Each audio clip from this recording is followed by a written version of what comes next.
Bonjour, c'est Florian Perrette. Alors moi c'est Lola, je suis partie 1 an en Erasmus à Séville. Je m'appelle Loane Skakny et je suis en Master 2 EgalApps. Je suis actuellement en M1 et Ops. J'ai fait du coup ma L3 au Canada. Et là maintenant je suis rentrée en France et je suis en Master 1 MEF.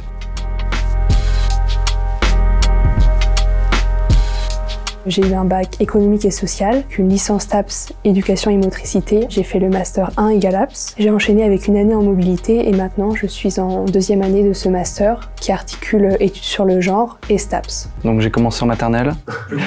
Plus court. En fait, au fil des années, je me suis dit le sport me plaît et je vais aller en STAPS. Puis finalement, c'est quelque chose auquel j'ai accroché. Donc j'ai continué là-dedans et puis là j'ai fait 3 années déjà et me voilà en master. Quand je suis rentrée en L1, je me suis direct dit je vais partir en éducation et motricité. C'est la voie faite pour toi.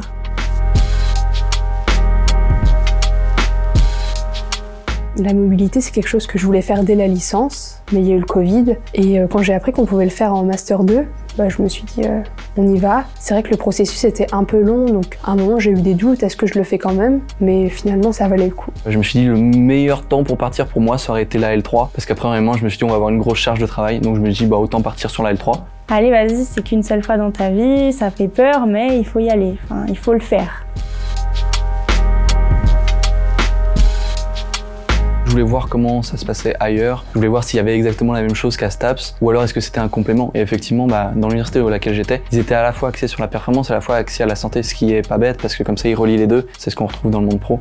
Après, ce qui est bien, c'est qu'en Espagne, leur TD, c'était pas sur table. On faisait plein d'expériences. Il y avait quelqu'un qui montait sur un vélo et on prenait sa VO2 max, on faisait plein de choses. C'était vraiment de la pratique. Alors qu'en France, on fait pas ça, donc ça, c'était vraiment sympa. Pour les cours, c'était d'autres connaissances en études sur le genre, d'autres approches aussi, parce que outre-Atlantique, c'est quand même beaucoup plus intersectionnel, beaucoup plus communautaire aussi. C'était impressionnant parce qu'on arrive là-bas, on se dit, on note sur 100, puis au final, ça nous fait une moyenne sur 3,6.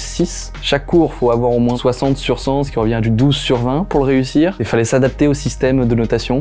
Au premier cours, il y a la prof, elle est venue me voir, elle m'a dit « C'est toi la nouvelle ?» Et j'ai dit oui, et elle a commencé à me serrer la main. Je me suis dit elle fait quoi? Et au final, en fait, ils sont très proches, les professeurs là-bas, on les appelle par leur prénom. Le lien avec les enseignants, enseignantes est très fluide. Et effectivement, il y a ce rapport qui est beaucoup plus proche. Le fait de tutoyer, on a beaucoup plus de relations proches, on est en petite classe. Ouais, je pense que c'est plus rigide, l'enseignement en France. Je dirais pas ça, parce qu'en EgalApps, c'est pas rigide.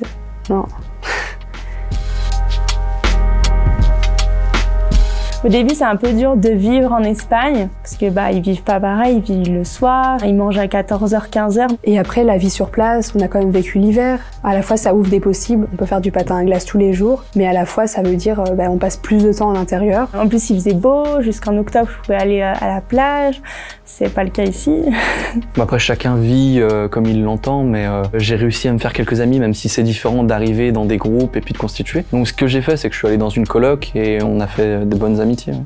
Après, il faut être consciente qu'on va pas voir sa famille pendant une certaine période, ça peut être difficile. Donc à voir si on part 1 semestre ou 2 semestres. J'ai fait le choix de 2 et oui, à la fin c'était long, dans le sens où ma famille me manquait, mais en même temps je voulais être nulle part d'autre que là où j'étais au Canada. Je préparais mes affaires, je me suis dit super, je vais voir mes parents et puis je vais revenir en Espagne. Quand je suis rentrée dans l'avion, j'ai direct pleuré parce que je savais que je revenais pas. J'en garde que du bon et j'aimerais tellement repartir. Faudrait que je parte voyager dans le passé. C'est une expérience à faire, surtout profitez-en pour vos études. Pour moi, c'est le moment le plus logique et le plus facile pour partir. Au début, quand on fait les premiers dossiers pour être accepté à STAPS, puis après à l'Université de Lyon 1, et puis après être accepté par l'université, c'est vrai que ça paraît long, fastidieux, mais en fait, il faut s'aider, il faut demander aux gens de la fac, aux gens de STAPS, même aussi à d'autres étudiants, moi c'est ce que j'ai fait, et la personne m'a aidé à faire les démarches, parce que tout ce qui est papier administratif, c'est vrai que c'est très long. Avant de partir en mobilité, j'avais échangé avec 2 étudiantes qui avaient fait une mobilité aussi au Canada, et ça c'est super important parce que toutes les questions d'ordre pratique, comment on paye sur place, trouver un logement, éventuellement trouver un job sur place. J'ai pu avoir des réponses claires, des bons conseils aussi. Mais heureusement, il y avait quand même les personnes de la relation internationale qui étaient là pour nous aider. Au final, ça s'est super bien passé. Mes principaux principaux principal interlocutrice, c'était le Bureau des relations internationales du STAPS. Donc si j'avais des questions, c'était par mail et puis j'avais une réponse rapide. J'étais en contact avec les personnes de la région aussi qui nous accordent une bourse. La mobilité, c'est quand même un budget. Donc il y a une bourse régionale que tous les étudiants et étudiantes peuvent demander et il y a une bourse régionale sur critères sociaux. Donc là, c'est si on est boursier, boursière. Finir mon master, après aller en master SMS et si possible aller en doctorat, c'est l'objectif. Là je suis en apprentissage en plus du master 2. J'espère que ça va être un tremplin pour l'insertion professionnelle. Du coup là je suis entrée en master et après dans le futur ce que j'aimerais bien c'est travailler en tant que prof d'EPS mais dans un autre pays.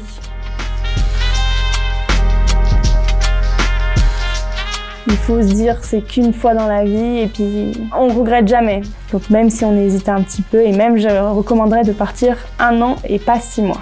Moi j'ai bien mis 3 mois à bien comprendre l'espagnol. Si j'étais partie 6 mois je me serais dit mais c'est pas assez, il faut que je reste plus longtemps.